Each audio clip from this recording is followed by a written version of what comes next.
abangcwele. Isihloko salenkonzo sithi sesimxoshile uNkulunkulu phakathi kwethu.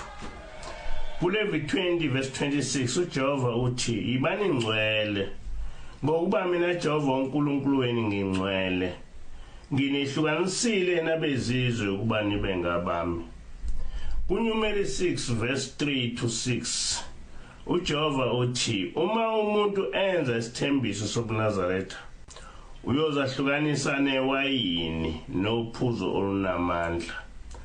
Zonke izinsuku zesithembiso sobuNazaretha akanakusondeza insingo ekhanda lakhe. Uyoba ngcwele zize ziphelele izinsuku zokuzahlukanisela ngazo uJehova. Amen. Umuntu ongcwele ngumuntu ohamba ngokwezimiso zikaJehova. Kodwa umuntu ongumNazaretha unemithetho enezele kuleyo yobungcwele. Yena akakuphuza utshwala noma iwayini, akaligundi ikhanda noma isilevu sakhe. Akasithinti isidumbu somuntu ofile. Numeri 6. Uma esiphathile isidumbu ngezizathu ezahlukene uyahlambuluka ngaphambi kokuba azihlanganise nobungcwele.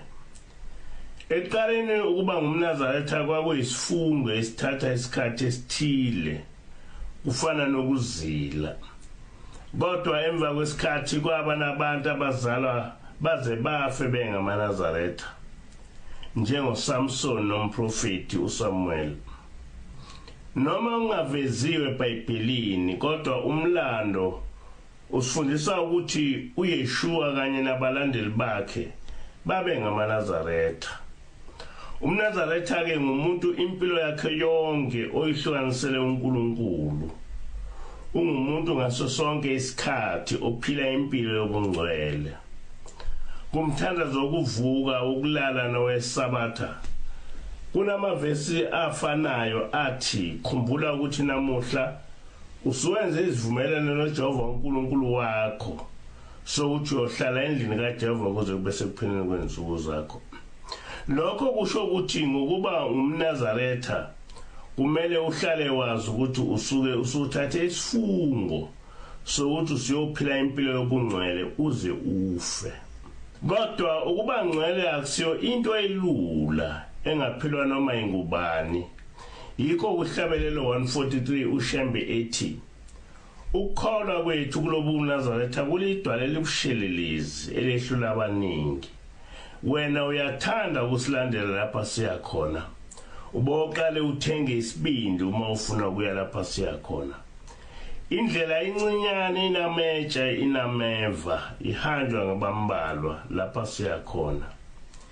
Imbala unaso yini isibindi sokuhamba ngaleyo ndlela.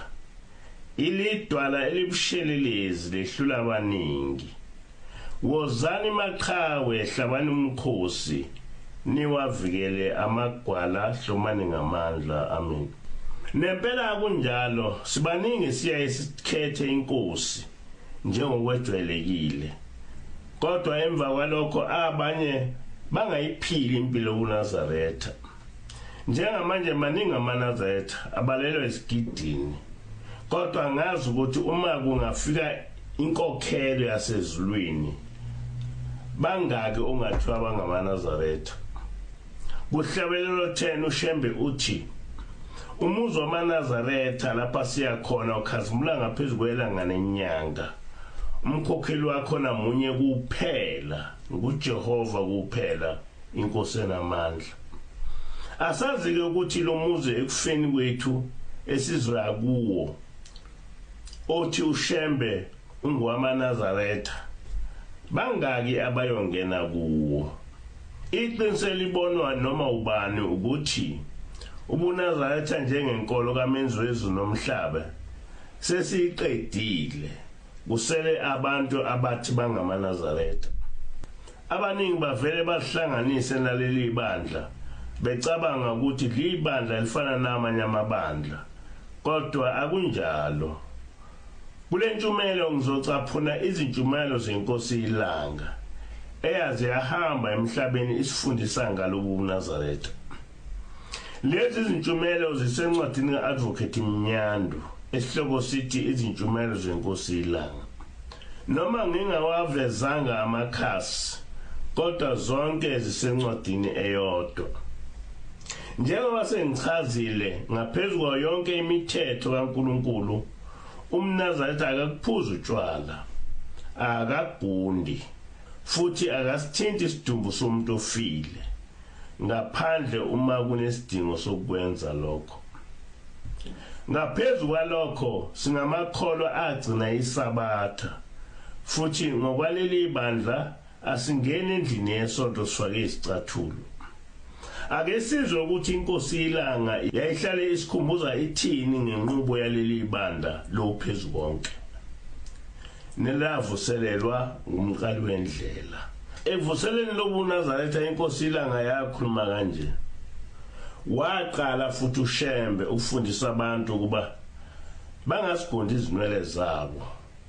Nakho lokho kulotshiwe eBhayibhelini. Waqala bafundisa abantu ukuthi uma umuntu engumNazaretha angaphuza utshwala. Wayesebona uNkulunkulu ukuthi akuzohamba kahle uma uShembe ehlelezweni lakubo entabazwe. Wayesemtshela ukuba akeze kulelizwe lasempumalanga eNatal. Imfundiso kaShembe uma efika kulelizwe yathi wonke umuntu akeze uNkulunkulu enebhishu lakhe noma nesidoba sakhe, nonesiketi sakhe akeze ngaso, kodwa angangeni nesicathulo endlini yesonto. Imfundiso kaShembe ke leyo. Amen. Inkosi ilanga yayihlale ikhuluma kabanzi ngosizi ubaba omkhulu owayenalo uma ecabanga ukuthi ekuhambeni kwakhe emhlabeni amaNazaretha azomhlubuka uJehova. Ithi inkosi ilanga uShembe wayilindile ebuza uNkulunkulu ethi, Nkosi, njengoba uthi angize kuwe, emuva kwami kuzosala kube njani ekuphakameni? Wahlala izinsuku eziyishumi elindile engadli, nababemlethela amanzi bawabeke lapha kude asithathele ageze, nobeka amanzi okuphuza awabeke kude aphume asithathele wona awaphuze. Wayehluphekela thina, wembatha ingubo yamasaka, wathi, Nkosi, ngitshele uma ngihamba lapha emhlabeni laba bantu bazosala babe yini emva kwami? Akungena inutshwala ekuphakameni na? Akungena ugwaye ekuphakameni? Akungena izingulube na? Abaye kugcwala yini onondindwa ekuphakameni? Abaye kugcwala yini abathakathi ekuphakameni na? Alikuphulwa yini isabatha? Abaye kuyilahla yini lemvunulo engibanike yona na? Lokhu kusina engibafundise khona akuyoba yini ukusina kwezidakwa? Iyaqhubeka inkosi ithi, kulula kabi eNazaretha, ikakhulukazi kumuntu onjengami, njengomuntu othandwa ngabantu bonke, ukuba nginifake etshwaleni. Ubani ongangivimba uma ngithanda ukuba niphuze utshwala? Uma ngithanda ukuba nidle ingulube, ubani ongangivimba? Anize ngiyicabanga leyo nto, kodwa mina ngiyaye ngicabange ukuthi emva kwami kobanjani. Angeke nifuye izinja noma nosala niphuze amatshwala nidle izingulube. Basho njalo omfundisi umnqane nomzobe mhlangana nabo eThekwini ngelinye ilanga. Ngiyabuza ukuthi kuliqiniso yini ukuthi seniphuza utshwala emasontweni enu na? Bathi yebo, abantu abaseze emasontweni, sizama ukudonsa abantu. Nithi kungenzeke lokho? Kungenzeka. Ngithi funana abefundisi abanomoya kaShembe, noma bebancane ngeminyaka nibafundise. Namakhosikazi nawo angaba abafundisi, kodwa nifune abafundisi abanomoya kaShembe. Yize benezono, ngeke kodwa bayifake ingulube lapha ekuphakameni. Ngeke futhi bayifake inja notshwala lapha ekuphakameni. Uthike ubaba ilanga ake ngibuze kini maNazaretha. Uma namuhla ngiqala ngiphuza utshwala noma ugoloko noma besizulu ningaba njani nina? Bangake abangasala kini bengaphuzi. Ngingaqale ngikuthukuse utshwala ilanga elilodwa. Kodwa ngelinye ilanga ngithi uma ngifika phakathi kwenu nibe senibona ukuthi ubaba namuhla unomusa kakhulu. Nokuhamba kwakhe uyakubona nje ukuthi kunjani. Utshwala ke lobo. Uma wenza isono usifihla siyathanda ukuba sivele obala. Kobe sekuyachitheka ke ukuphakama ungabe kusaba khona. Iyaqhubeka inkosi ithi ningabuyeli emuva maNazaretha. Ningabuphuzi utshwala. Noma kuthiwa uNkulunkulu uyabuphuza utshwala ezulwini nina ningabuphuzi. Umuntu ophuza lapha ekuphakameni ningesabi ukumkhipha. Noma yimi nje uma ningibona ngiphuzile nisho nithi baba ngoba usiyaphuza lapha ekuphakameni hamba uye kwenye indawo yakho. Uyothi mhla uyekayo ukuphuza bese ubuyela ekuphakameni. Ngeke nginiphikise, ngeke nginiphendule. Ngiyobopha amasaka ami ngaleso sikhathi bese ngihamba. Ngenze lokho engikushoyo. Ngoba angisiyo into enkulu uma ngilapha ekuphakameni. Into enkulu yalapha ekuphakameni uNkulunkulu lo owehla ezulwini wehla emhlabeni ngoba ethanda nina abantu bakwaZulu. Lapha khona amakhosi angaphezulu kwama20 nanka phambi kwami. Abezile kimi kodwa beze uNkulunkulu. Uma sekufika isikhathi sami sokuba ngihambe emhlabeni ngiyohamba njengobaba. Kodwa uNkulunkulu akahambi yena uyahlala. Engakuthandi ke ukuthi uma ngikhona ekuphakameni ngisebenzele ukuthi uNkulunkulu akahambe lapha. Ngisebenzele indlela ukuthi angiphuze. uNkulunkulu aphume lapha ekuphakameni. Ngisaleke mina ngibe inkosi. Angazi ukuthi ngizoba inkosi enjani. Noma ngizoba inkosi eyingulube, noma eyikati, noma eyimfene, noma enjani uma uNkulunkulu esehambile phakathi kwethu. Lapha ekuphakameni inkosi yakhona uShembe kuphela. Ngani? Ngoba yena wayengenasono, akazange asenze isono.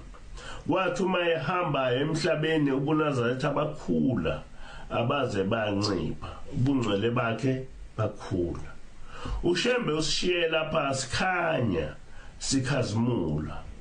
Kodwa sesigqwalile manje. Manje ke ngiyakhuluma ngithi uma ningibona ngidakiwe alongitshela kahle nithi baba hamba uye kwenye indawo. Bothi ungayeka ukuphuza ubuye. Ngani na? Ngoba nina niphasobhile lapha ekuphakameni. Abantu abahle abawuphasobhayo umuzi wabo. Abantu abahle abawuphasobhayo ubungcwele. Ngeke ubone uNkulunkulu ezokwelusela umuzi wakho. Ngeke ubone uShembe ehla ezulwini ezobhasobha ubungcwele bakho. Cha. Sewakunika lo muzi wasekuphakameni unomphelo. Uma ungakubhasobhi wena ubungcwele noma ungakwelusi kuzophunuka. Iyaqhubeka inkosi ilanga ithi emva kwami mhlambe kungase kuvele amabhoxongwana acabanga ukuthi ahlakaniphile kunoShembe anifundise ukuthi utshwala bulungile. Ningakuvumi lokho ngoba leyo mfundiso yokuchitha ubungcwele. Kwake kwenzeka lokho kwaIsrael. Abantu bamhlubuka uNkulunkulu benza into engasile. Nami ngithi kungase kwenzeke lokho ukuthi kusasa nithole umfundiso oyisidakwa ophuzayo. Ikakhulukazi kulabo befundisi abancane. Kodwa ke ningakuvumi lokho. ningangabazi uma lo mfundisi ephuza noma ebhema nimcishe encwadini yenu nimkhiphe aphele phakathi kwenu ngoba ukuphuza kuyimpande zonke izono kuthiwa imali impande yesono yebo kunjalo kepha mina ngithi ukuphuza impande yazo zonke izono imali iza kamuva zonke izono ziqala ngokuphuza utshwala amen le nkulumo inkosi ilanga isiprofeto asazi noma phakathi kwethu esingabaholi kuleli bandla ukhona yini umholi ophuzayo noma obhemayo angaze ngizwe ukuthi ukhona owenza into enjalo kodwa isenzo samaNazaretha amaningi sibonisa ukuthi awusekho umthetho okukholwa kuleli bandla uthi ubaba wahlangana nomnqayi nomzobe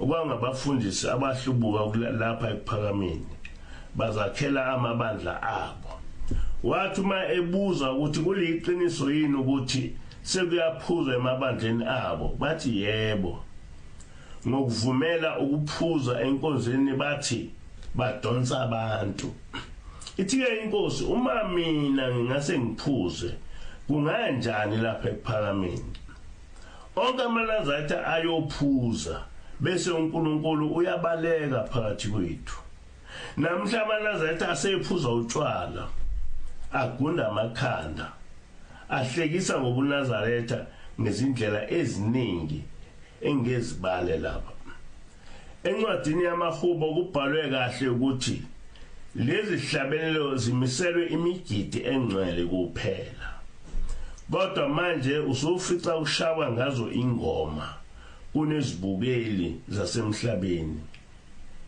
njengoba lisho ilanga simxoshile uNkulunkulu phakathi kwethu inkosi busise enikuzwile le nkonzo yatholakala ku YouTube no Facebook othi Reverend Mpanza NCG